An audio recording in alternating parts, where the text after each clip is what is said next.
Iniakyat na sa Solicitor General ang mga ebidensya tungkol sa mga Chinese na dumidiskarte para makabili ng lupa sa Pilipinas.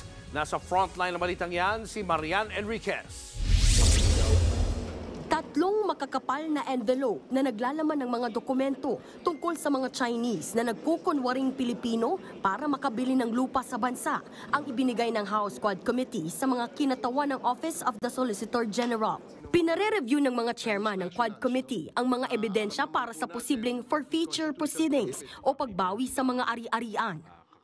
Malaki ho ang na-discover dito. The Constitution prohibits foreign nationals from acquiring 100% ownership ng ating mga lupa.